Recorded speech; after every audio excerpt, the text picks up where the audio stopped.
What's up, everybody? Welcome back to the next episode of Sports Talk with Hawk. We are officially into the postseason. Week 18 is over. This podcast is actually being recorded on Black Monday, as it's known in the NFL, the day where all the firings are happening. If you haven't listened to the Crystal Ball, the Coaching Crystal Ball podcast, make sure to go back and listen to that to find out whether or not I thought the current firings, which we have two, Gerard Mayo and Doug Peterson, up to this point. If you remember last year, we had surprise ones happen on Tuesday. And I'm not so sure, especially with the fact that the Bears, the Saints, and the Jets were already open. With that fact in mind, I think that's why we may not have had the normal Black Monday. We on average have 7 NFL jobs come open. I still believe Nick Sirianni is going to get fired, 150%. So I believe there's still a 6th job. Technically, Dallas is open. Dallas does not hold the rights to McCarthy. Now, the Bears have requested to talk with McCarthy. The season's over. His contract's up. He's not under contract. He can talk to whoever he wants to. He can leave Jerry Jones if he wants to. He has no requirements, no ties. This isn't a player option deal. This isn't you don't franchise tag coaches. So if you really want to get down to it, there are 6 head coaching jobs open right now. Everybody's treating Dallas as if McCarthy may return, but he has every right to be like, I'm out, and be done with it. So today we're going to kind of we're not going to look so much at coaching. I am going to start my off-season rotation after this week. So starting next week, we will take a deep dive look at each team individually, from the head coach, if they have one hired, all the way down. The changes, the free agents, who's there, what the team has when it comes to draft capital, etc. Okay? And some of that could change before the actual draft, but we're going to look at it probably starting next week. And I'm going to start backwards. I'm going to start at the top of the list of the teams that are eliminated from the playoffs and go down so that the teams at the bottom have time to hire their coach. But what I want to do today is kind of go over a simple view of what does it take to win in the NFL. What does it take? So most of the time, there are 6 to 7 new teams that make the playoffs every year. Okay? That is the average. This year, there's 4 new ones from last year. And I talked about this last week, why I don't want the narrative to get to we have a really big top and a really big bottom and not much in the middle in the NFL right now. I don't believe that. I really don't. I think what you have right now is a constant shift in whether or not the quarterback is actually as good as advertised heading into the year. Listen, we can blame Atlanta as much as we want to. We can blame Atlanta a ton. They signed Kirk Cousins, and Kirk Cousins, like an older pitcher, you really only signed him for 2 years because only 2 years had guaranteed money. It was relatively a safe contract, okay?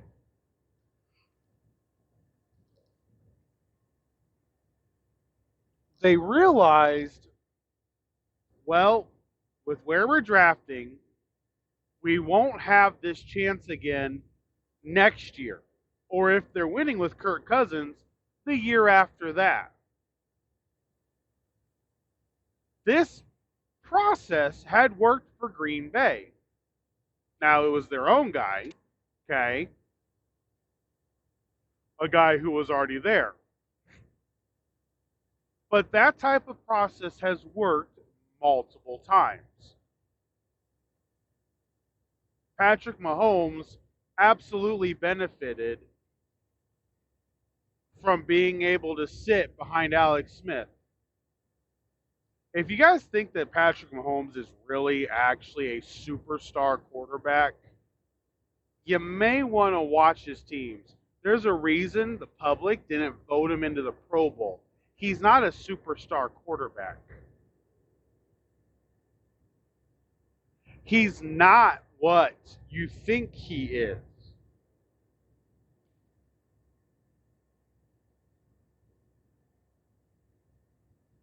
And he's really good,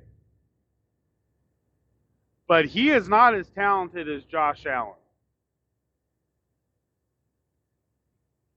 I don't get into a bunch of the controversy. The reality is there are a lot of calls that go against teams at the end of games when it comes to the Kansas City Chiefs. If you're going to beat the Chiefs, you have to blow them out. You have to basically leave no doubt, i.e., like the Buffalo Bills did.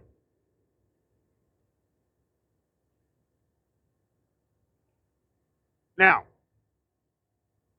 the Buffalo Bills' only way of facing the Chiefs will be in the AFC Championship game in Kansas City.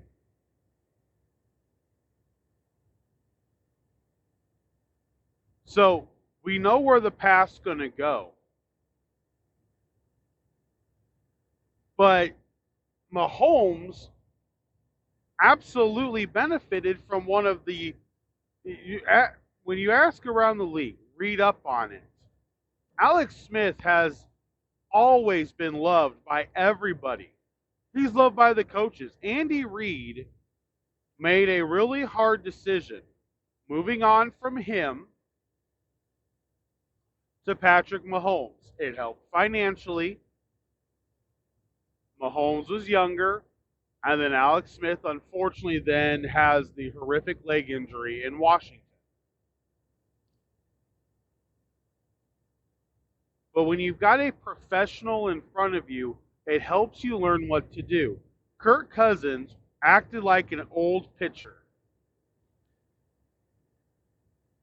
We've had this a lot.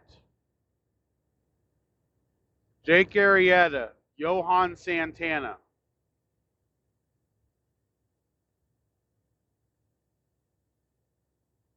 You lose your arm.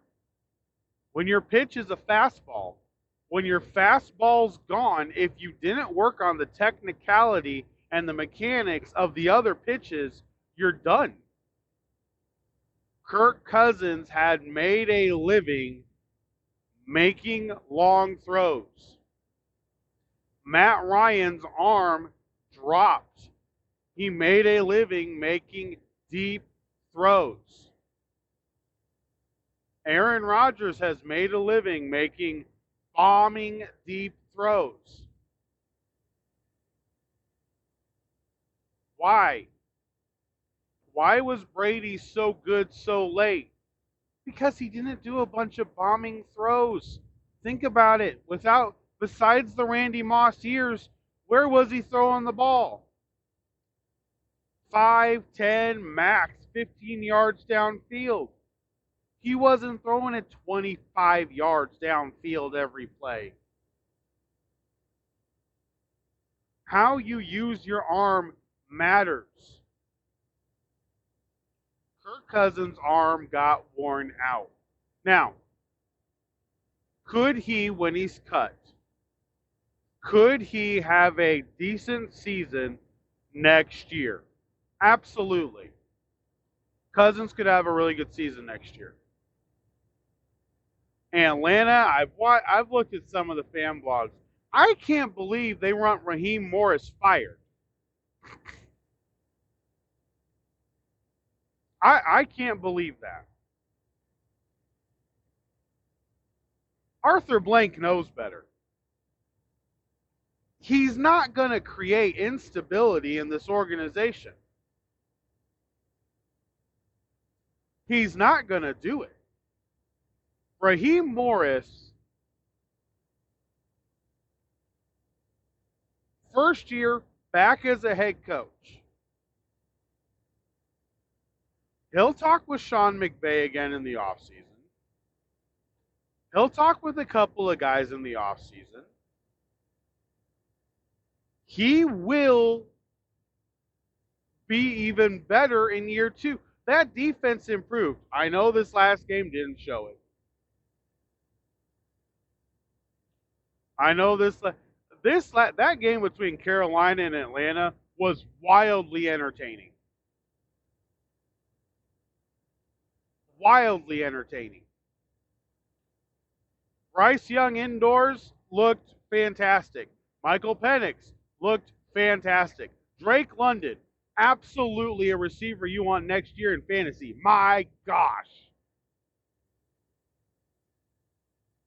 So there's a reality with all this, though.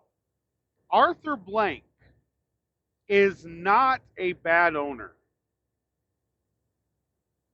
Very good owner. Patient. Has money. They've gone to a Super Bowl recently enough. They found their next franchise quarterback. They've got their head coach that understands what needs to happen. They will be okay. The team that beat them in the division, the Buccaneers, non-meddling owner. Jason Light gets to run the team. Even when the Buccaneers have been down, they've been really patient. Todd Bowles is an okay head coach. He's not great. They didn't pay out huge for Baker Mayfield. They knew what they were doing. Carolina, David Tepper. Listen, if Dan Morgan has been able to shake David Tepper a little bit as a Carolina Panther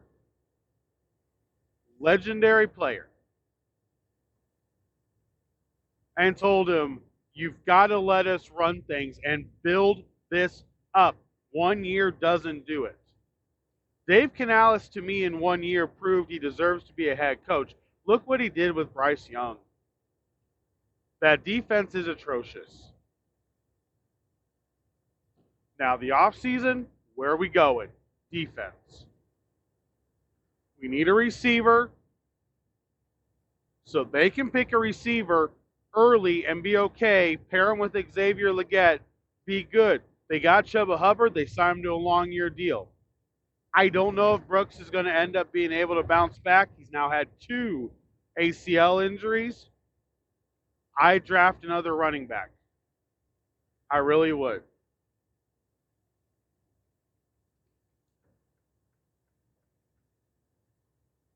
The Saints, it's a really weird situation. They're not bad owners. They are not bad owners. They have created cap HE double hockey sticks on fire.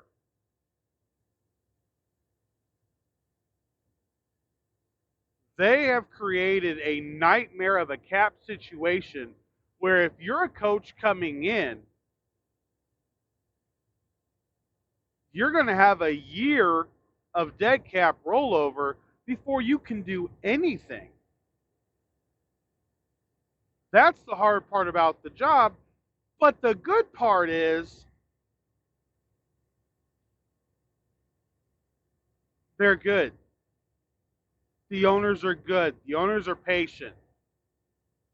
I told you, Brian Flores to me feels like an absolute slam dunk in New Orleans.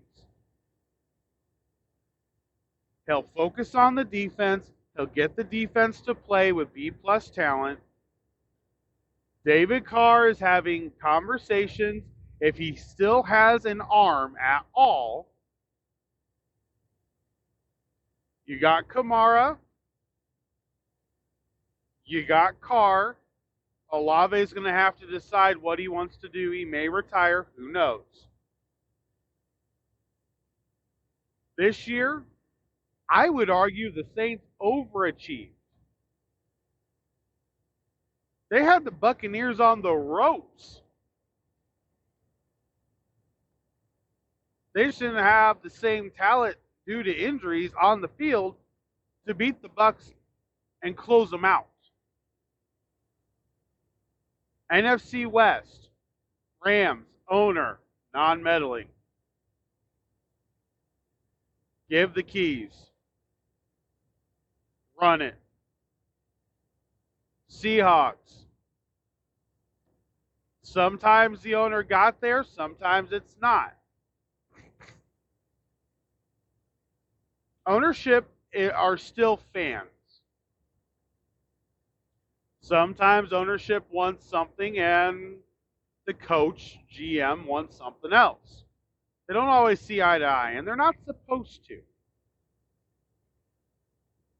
Mike Macdonald, perfect success, 10-win season. 10-win season. 49ers, obviously a great organization. Arizona Cardinals, I have said I would go after Pete Carroll. I really would. People around the league like Gannon. I would go after Carroll. If you're going to run it back with Gannon, you got to tell him we need something. We need to be competitive. We need something that shows we're going to be able to fight in this division.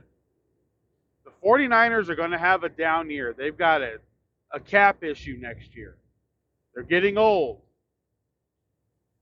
The Rams, listen, this could be their last year up top.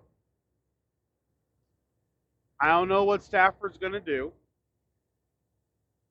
They could pull something out and make a wild trade.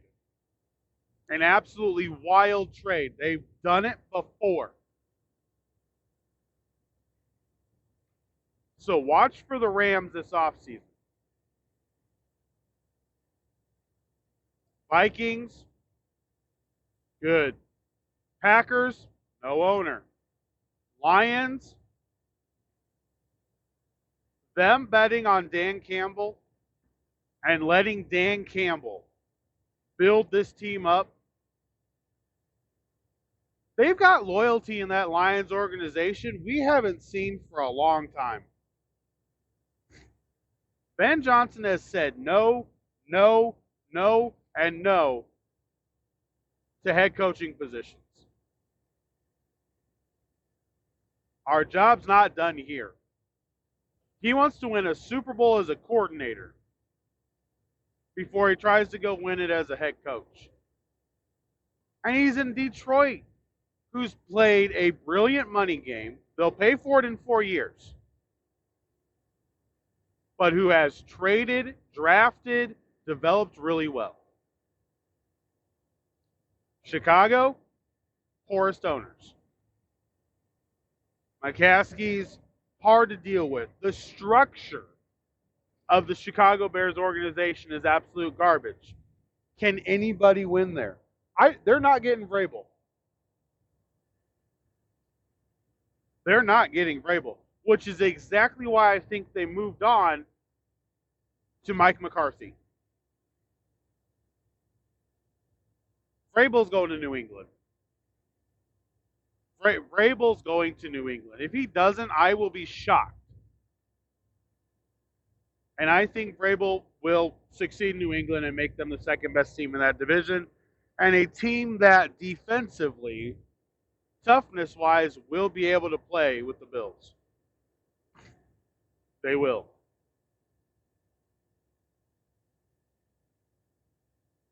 NFC East. John Mara tried to throw signing Daniel Jones off onto Brian Daboll and Joe Schoen. Really? We all know that was you, Mara. We all know it was you. Both of them should be retained. Look at this draft he just had.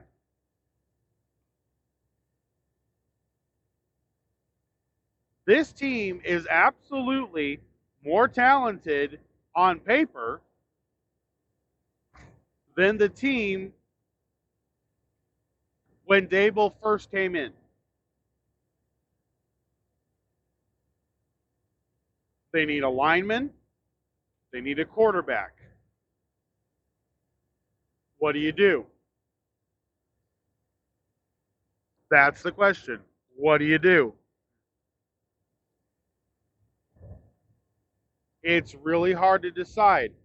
Mara gave him a shot, but he hasn't been that great of an owner. Hard Knocks exposed how bad of an owner he is. Washington, amazing. Got out one of the worst owners in professional sports. Got him out, new owner in, Adam Peters, who was probably one of the top 3 GM targets of the last 10 years, said, you handle it. The infrastructure is solid, brings in a coach that understands how to get to the Super Bowl, brings in a coach that understands how to win, pays for the offensive coordinator when somebody else in Chicago wouldn't. Says, let's go. Let's go. And what are the rewards? You're in the playoffs, not as the 7th seed, as the 6th seed.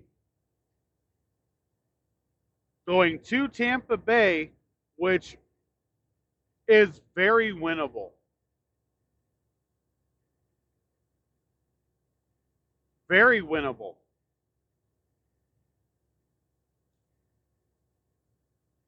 And I would argue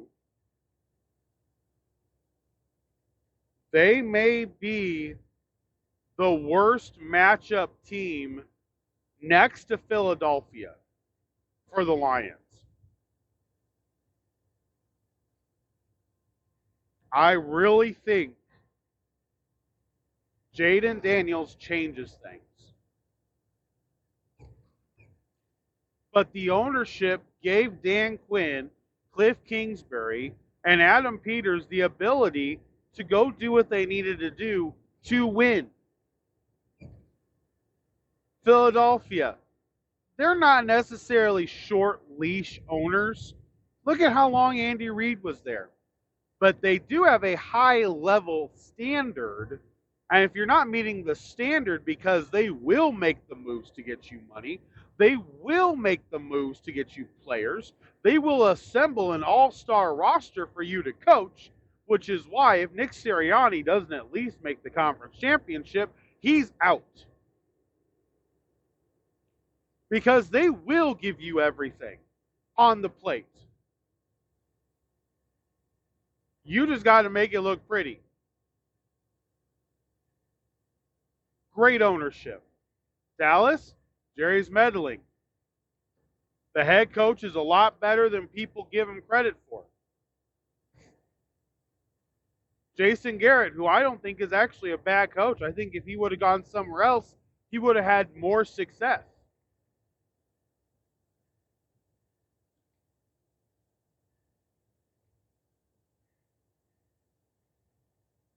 I really think Jason Garrett would be a very good head coach. Now, he enjoys his gig on NBC. Don't see him leaving that anytime soon. But Mike McCarthy's a really good coach. Another coach with Jerry Jones meddling and not being able to shut up and take responsibility. What are the Cowboys? Kind of just the team that everybody is forced to talk about on ESPN, but absolutely no good and not polarizing at all. AFC West. The Denver Broncos needed new ownership. Pat Bowlen. They were great owners. Health caused the ownership to kind of sway from what it was when it was Mike Shanahan and John Elway. They got new ownership, gave Sean Payton a blank check, gave him the opportunity, gave him the power to do what he needed to do to get this team right. What'd he do? Said, Wilson's not it. Cut him, salary cap hit. Who cares? I got my guy in Bo Nix. Where's he at? Oh, the playoffs. That's right. That's where he's at. Playoffs. Chargers, Spanos family. Always known for being frugal. They're the thing was chargering it. Don't charger it. What'd they do with Jim Harbaugh? Gave him the money. Gave him the power. Gave him what he needed. What does that do? Well, it gets you W's in the NFL. That's exactly what it does. It gets you W's. Where are they at? Oh, that's right, the playoffs. Kansas City Chiefs, Hunt family, they've always been patient with coaches. The minute Andy Reid was fired, 45 minutes later, he was on the phone with the Chiefs. The Hunt family is smart. They've had some really good coaches, and they're patient, and they're willing to make the moves. Brett Beach is the GM. And their ownership has helped the team continually be Super Bowl contenders. The Raiders, I'm not going to say Mark Davis is a bad owner. Al Davis turned into a really bad owner at the end of his tenure. Excuse me. Al Davis was bad. And there were multiple people after Mark Davis got the team, multiple people that said he's going to need 10 years to clean this mess up. Al Davis had bankrupted the team. I mean, Al Davis had done some of the wildest things, bankrupted the team both talent-wise, Financially, the financials were not good. Mark Davis tries to help you. He takes the swings. He's brought in some other owners to be able to bring money in. He needs a quarterback. His team has a coach. Great, very good GM. Telesco's a very good GM. Antonio Pierce, the Raiders played hard all the way through. I'm not bailing on Pierce. I'm sorry. In this division, I'm not bailing on Pierce.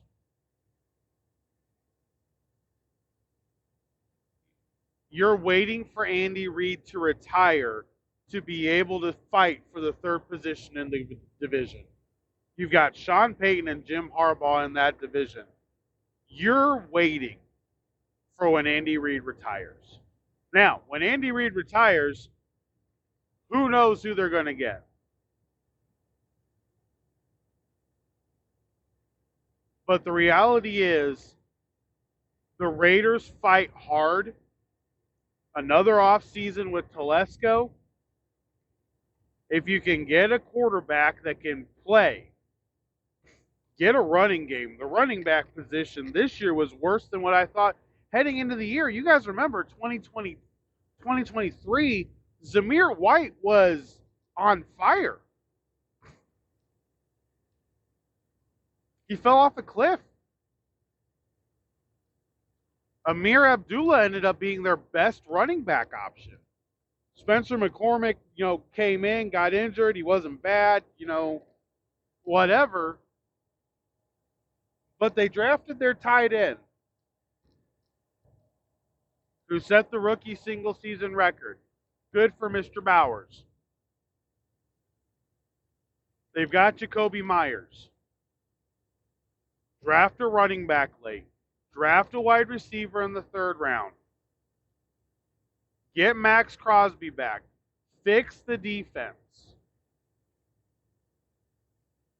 You got the draft pick from the Davante Adams trade. If teams are offering you multiple firsts for Max Crosby, I would trade him. But he's a Raider. He wants to be a Raider. He may redo his contract to be a Raider.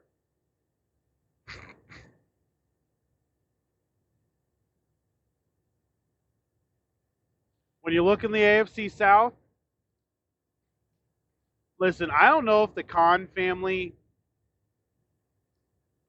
I don't know if Mr. Khan is a bad owner or not. I don't. And here's why. This team has been wildly inconsistent. Wildly inconsistent. Tom Coughlin had success. And his quarterback was Mark Brunell. He had a running back in Fred Taylor. He had a left tackle in Tony Baselli. He had receivers in Jimmy Smith and Keenan McCardell. He had a defense that had Tony Brackens on it and Mike Peterson. To me, they need the coach. Now, I don't know with Jacksonville. I said in the coaching crystal ball, I feel like they've got to get tough again. That's what I feel like. I feel like they need to go back to being tough. So I know I floated Flores' name there to being able to come back to the tough side of football. I do believe a defensive coach in Jacksonville with a really good offensive coordinator is probably the better way to go, because I believe the defense has more of the playmakers on it. I was at the Colts and Jaguars game on Sunday. Since we're talking about the AFC South, we're going to get into this. I was there. First of all, it was only about 60% full. We had that huge winter storm coming through. Do I blame them? Not necessarily at all. But I'll tell you what, if it was a Peyton Manning year, even if we're out of the playoffs, everybody's showing up there. There isn't any excitement. There was zero home field advantage. Zero. You could hear fans individually yelling at any point from anywhere in the stadium. It was pretty bad. And then they still needed overtime to beat the Jacksonville Jaguars. Doug Peterson, this Jacksonville team, Brian Thomas Jr., loved the kid. Jim Harbaugh wanted him, but he knew he needed an offensive line to protect Justin Herbert. Really? This is the exact same thing. Jacksonville needs to now get an offensive line. The defense has playmakers. I was watching them. The defense has some playmakers. I think a defensive coach with a really clever offensive coordinator, bringing in a guy, quarterbacks coach to be an offensive coordinator, I like that. I really do. I like it. It's kind of what I would do right now. If you could bring in, I don't think Jesse Minter is ready for a head coaching job right now. I really don't. But if you brought in Vance Joseph from Denver, and you brought in Brian Griese, the quarterback's coach, to be your offensive coordinator, to work with Trevor Lawrence, Brian Griese, at the very least, would be able to give you a realistic view of whether or not Lawrence can be your franchise guy. I don't know, because there's been so much turmoil. I will say I don't know. His question isn't the same as Tua. Tua, I know. I know what he is. Sunny and 75, he can play football. Below 50 degrees, he doesn't know what he's doing. His brain freezes at 55 degrees. It just doesn't work. So with that being said, I think there has to be conversations of, is this guy what we need to be? That's got to be the question. And if you're not asking that question, then you're not doing your job as an organization. So I don't know if Mr. Khan is a bad owner or not. I'm not really sure. He was patient with Doug Peterson. He has been patient. So I can't say he isn't necessarily patient. He moved on from Urban Meyer, but there was a lot of other factors that had to do with that. Okay. We'll see what happens. The Tennessee Titans, as of right now, haven't fired Brian Callahan. They got tired of Mike Vrabel, so they moved on from Mike Vrabel. Like I said, I think they're going to stick with Callahan just because they're still trying to breathe from the entire Mike Vrabel thing. Mike Vrabel, big personality, big guy. He knew what he was doing. And Tennessee, historically, Jeff Fisher is who really helped them be what they were. Just reality check here. So because of that,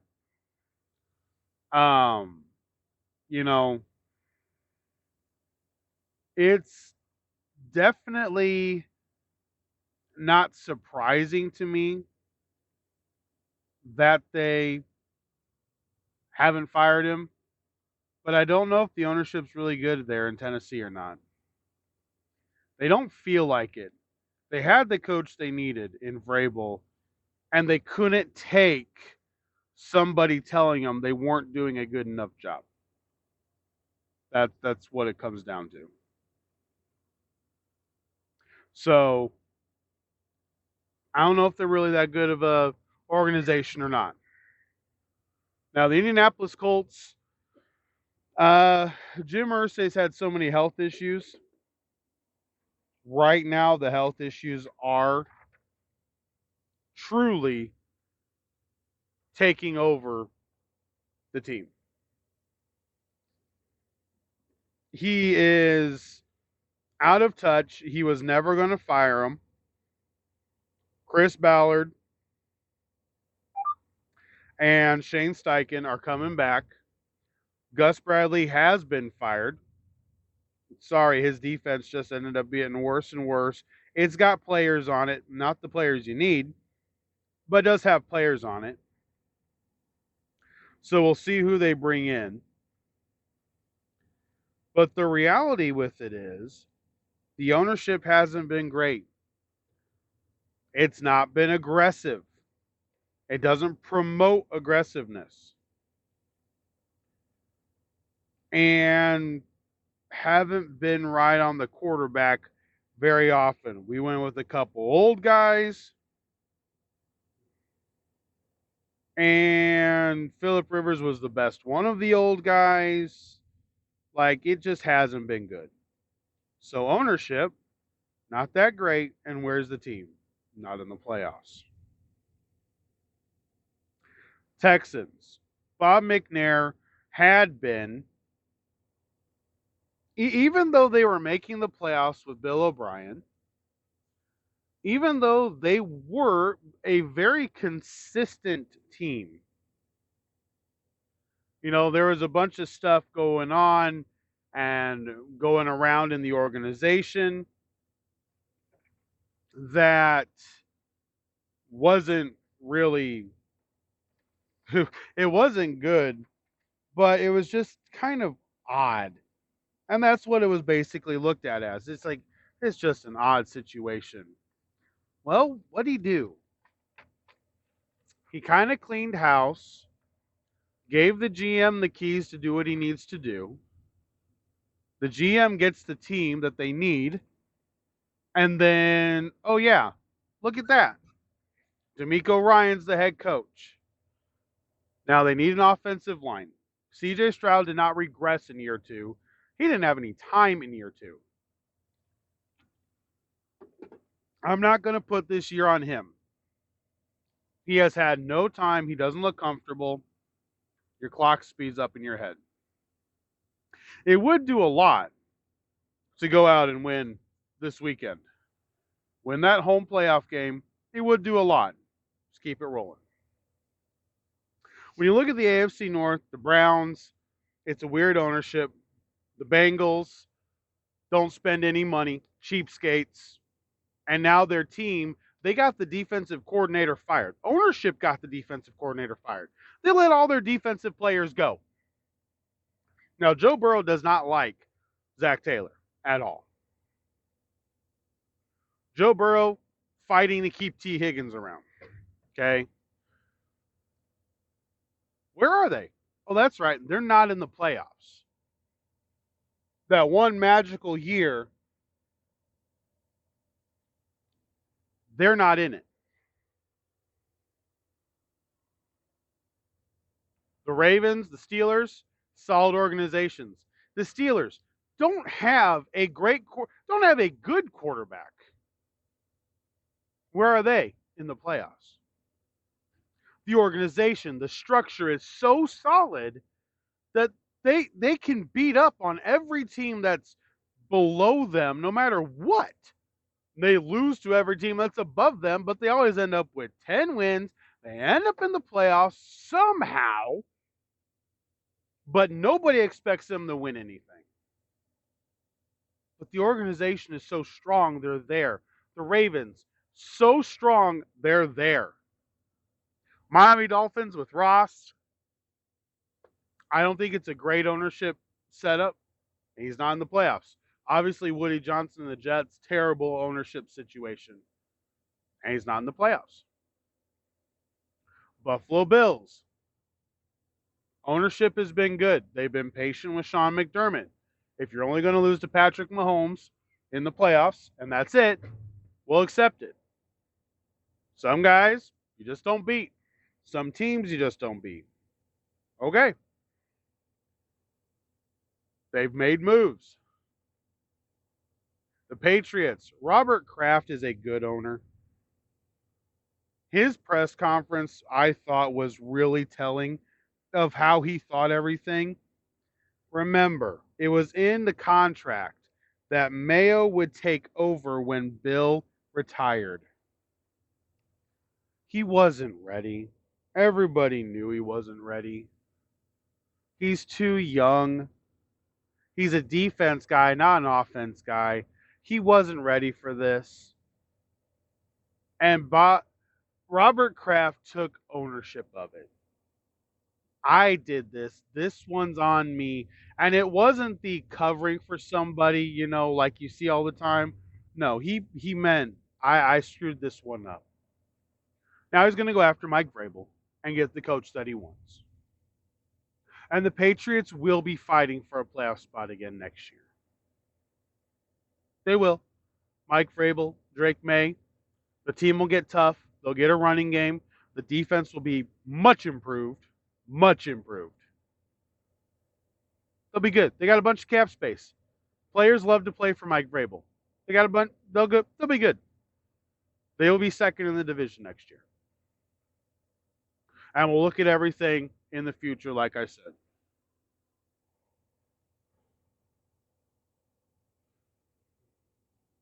So, as the title says, what does it take to win?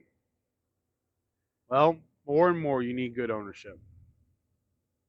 If you don't have good ownership, you don't have a culture that's being able to be set, you're basically going off of a whim and a prayer. And that's it.